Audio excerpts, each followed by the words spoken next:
tempo de esperas. Meu caro Abner, recebi sua carta. Coincidiu com a melhora das últimas indisposições que o resfriado me criou. Por isso não me assustei tanto com a história da janela. Ver a morte. Não quero, ao menos por enquanto. Sempre tive medo da velhice. Receio que a vida não permita a realização dos meus sonhos. Não deve ser fácil perceber que o tempo passou e que as coisas não aconteceram como esperávamos. Confesso que fiquei assustado com a proposta do jardim. Não tenho conhecimentos para isso, meu querido mestre. Construir um jardim requer ciência. O meu, se tivesse de fazê-lo, seria uma afronta às regras da jardinagem. Não me atrevo a fazer o que não sei. Reconheço meus limites. Iniciei ontem minhas férias e quero aproveitar este tempo para atualizar minhas leituras, mas estou muito distraído. Tenho conseguido pouquíssimos resultados.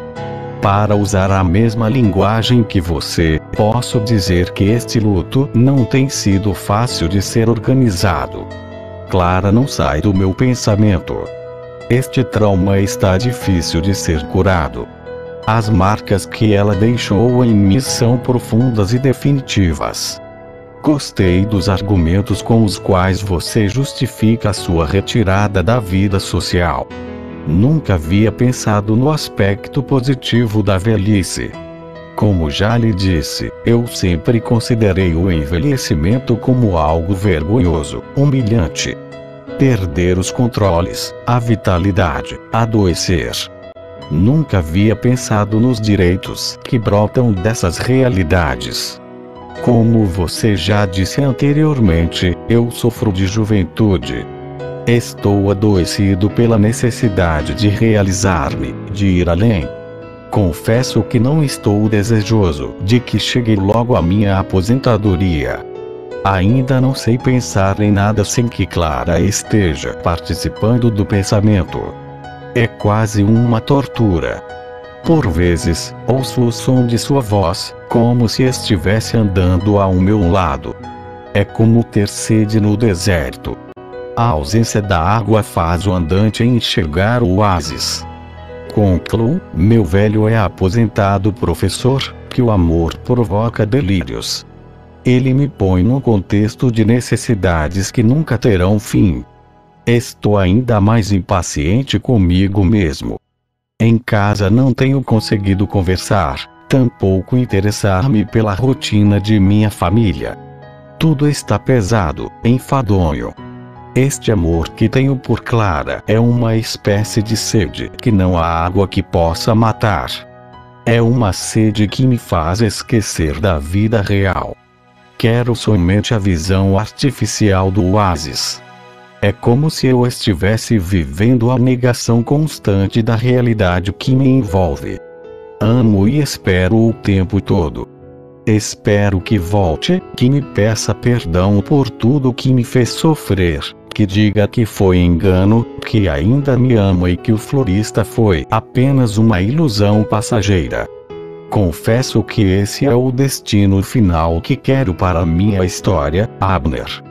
Ver o retorno de Clara será a maior de todas as felicidades já experimentadas até o dia de hoje. A propósito, o que é a felicidade para você? Com meu carinho, Alfredo. Meu caro Alfredo, que pergunta ingrata. Estou cada vez mais convencido de que você gosta mesmo de perguntas que não podem ser respondidas. O que sei sobre a felicidade? O que dela experimentei? Ao longo destes anos vívidos, muitas vezes eu reconheci que meu corpo estava visitado por uma satisfação diferente. Uma satisfação não brotada de motivos. Uma sensação que nascia sem que eu pudesse conhecer suas causas. Era como se uma realidade imaterial se hospedasse em meu corpo, criando um estado de harmonia, que assim como vinha também partia. A breve passagem sempre funcionou como um indicativo de que estava no caminho certo. Compreendo a felicidade dessa forma. Viver confortável em mim mesmo, e vez ou outra receber a confirmação que me vem pelas sensações.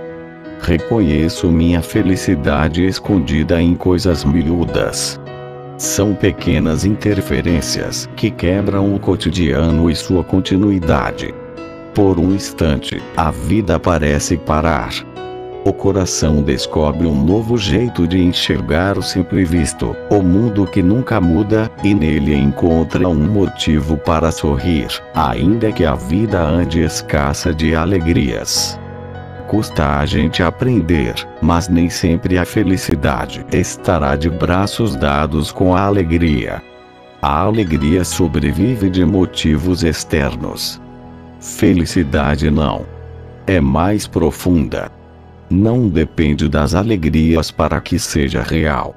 É possível ser feliz mesmo quando não estejamos alegres. Em muitos momentos árduos da vida eu permanecia feliz. Por quê? Eu tinha certeza de que estava no lugar certo, fazendo a coisa certa. A realização humana, raiz de toda felicidade, consiste em saber se é a pessoa certa no contexto das escolhas feitas. Encontrar conforto, ainda que a vida esteja pesada, porque sabemos que estamos onde verdadeiramente deveríamos estar. É o sacrifício salutar. Reconhecer que, mesmo na ausência de alegrias, a felicidade permanece motivando a luta. Quanto ao jardim, ainda penso que você poderia considerar melhor minha sugestão. Mais uma vez você demonstra dificuldade em compreender as coisas simples. Eu não sugeri que você construísse um jardim a partir das regras da jardinagem, meu caro Alfredo. Eu sugeri que você construísse o seu jardim. Só isso. Não lhe sugeri a construção de um jardim modelo. Sugeri um jardim que fosse fruto do seu empenho, ainda que contrariasse todas as regras da boa jardinagem. O mais importante na minha sugestão é o empenho na construção, e não o resultado. Cuidado para não pensar e agir como a maioria das pessoas. Cuidado para você não se ocupar demais com a busca de resultados. Nem sempre o produto final é o mais importante. Por vezes a riqueza se esconde no processo das descobertas. O resultado é quase nada perto das oportunidades que o processo nos entrega. O dito popular parece ter razão. O melhor da festa é esperar por ela. Há muita sabedoria nessa premissa. O tempo que nos separa das realizações está prenhe de encantamentos. É só descobrir. Alfredo, quando a gente descobre que o processo do ir é tão importante quanto o processo do chegar, a gente diminui a possibilidade da frustração final. Quem vive para os resultados corre um risco muito alto de se frustrar. Mas se a gente vive cada passo do processo como parte de um desejo que se prolonga, de um desejo que se desdobra, então fica mais fácil driblar e evitar a frustração final. A viagem já valeu, mesmo que o destino final não tenha sido como nós esperávamos que fosse. Este é um erro recorrente entre nós. A gente insiste em viver para os resultados.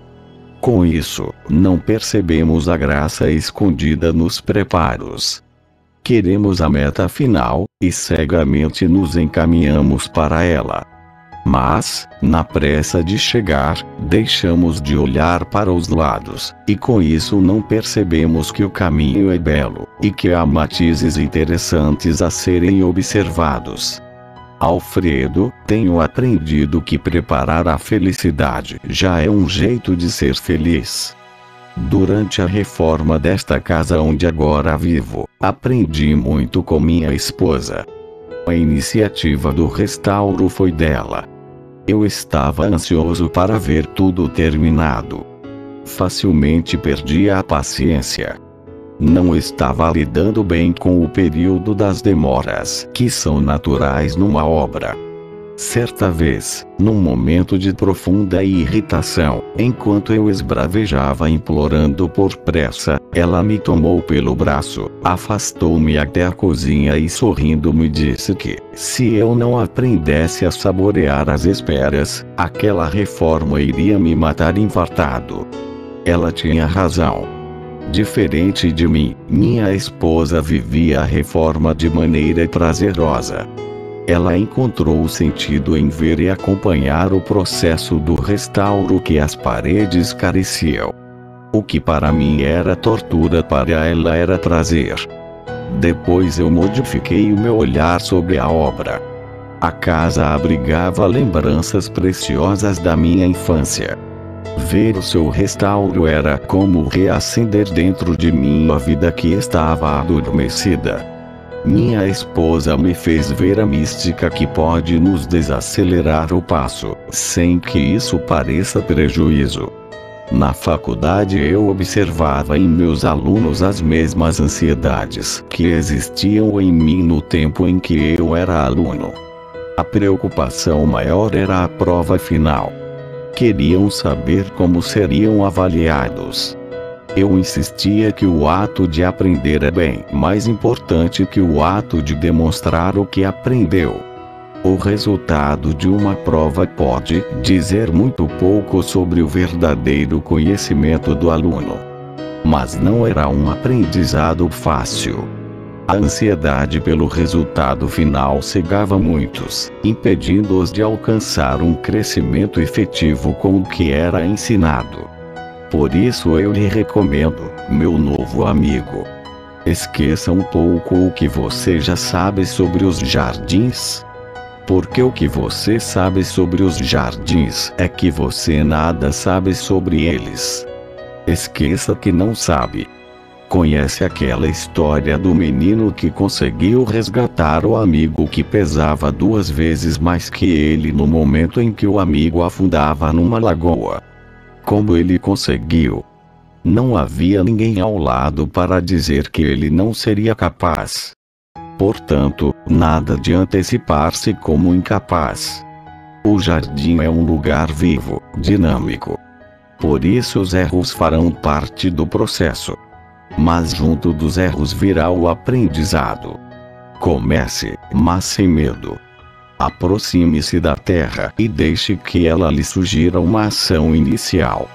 Olhe para as sementes e experimente cada uma delas. Construa o seu jardim aos poucos. Descubra a lógica por você mesmo.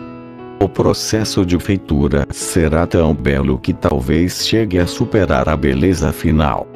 Ou se quiser pensar diferente e chegar ao mesmo ponto, é só pensar que a beleza final só é possível quando vista a partir da beleza que há no processo que a tornou concreta. Meu caro Alfredo, por que insiste tanto em querer a finalidade de tudo? Não sofra tanto de juventude. Cuidado para não transformar sua inteligência num instrumento de medidas. Nem tudo na vida precisa ser meticulosamente calculado. Você está sendo injusto consigo mesmo. Tudo você quer mensurar, dissecar, ter certezas. O meu jovem, quanto encanto está escondido na dúvida, no meio do caminho, no incerto. Ontem mesmo fiz uma reflexão interessante. Quis entender a razão de minhas avencas não sobreviverem dentro do meu escritório. Na sala elas crescem, mas no meu escritório elas morrem. Estranho isso. O ambiente é semelhante. O mesmo tanto de luz, as mesmas aberturas de janelas, mas os resultados não são os mesmos. Não sei o que se passa. Minhas avencas e suas razões secretas. Quis entender, mas diante do mistério resolvi me calar. Melhor é respeitar as preferências que elas têm. Preferem a sala ao escritório. Pronto. Eu sou diferente delas. Eu já prefiro o escritório. Quando não estou no jardim, gosto de ficar próximo dos meus livros, de minhas anotações tão cheias de equívocos e belezas veladas. Coisas que escrevi, e que nem eu mesmo já sei entender. Nasceram da crença e não do entendimento. Há coisas em que só sei acreditar, mas ainda não sei entender. Eu olho para as avencas da sala e não entendo sua preferência por ficarem ali. Então, só me resta acreditar neste motivo abscôndito, sem a necessidade de interpretá-lo. Fico pensando que pessoas são como avencas. Morrem se estiverem no lugar errado. Cada uma tem o seu local de identificação, e isso deve ser respeitado. Infelicidade talvez seja isso, meu caro Alfredo. Ficar no lugar errado e sentir que o erro está nos matando aos poucos. Já vi pessoas certas nos lugares errados.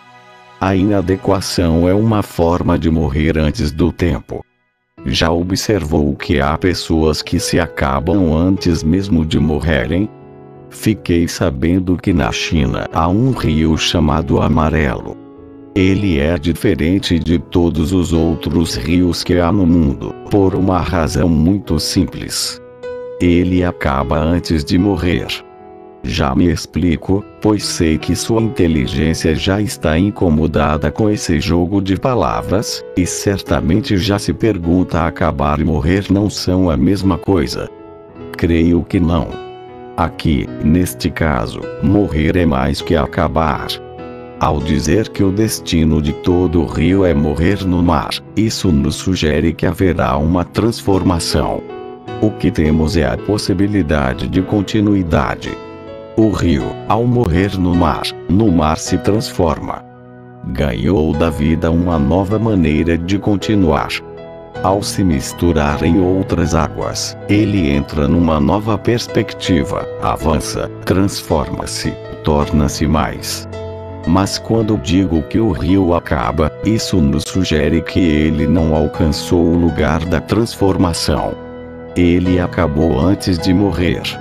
Acabar é uma forma de ficar pelo caminho, pela metade, sem nenhuma possibilidade de continuidade. O rio Amarelo acaba porque não tem forças para ir além. Não tem águas suficientes para que se encaminhe ao seu destino. A morte, dom que o transformaria em mar, nunca é alcançada por ele. Como isso é triste, meu caro Alfredo. Não há remanso suficiente para conduzi-lo ao seu mistério final. Faltam-lhe afluentes, águas fraternas que lhe emprestem corpo para chegar. Por isso ele acaba antes de morrer. Alfredo, meu caro Alfredo, permita-me uma única pergunta, antes de despedir-me por hoje. Qual é o ensinamento que minhas avencas e este desconhecido rio Amarelo da China poderiam deixar-lhe nesta tarde fria de inverno? O meu querido companheiro, não tenha pressa em responder a essas questões. Não se submeta ao fatídico destino do rio. Não permita que estas palavrinhas bobas acabem antes que elas possam morrer em você. Com ternura e amizade, Abner. Todo silêncio fecundo já tem sabor de palavra.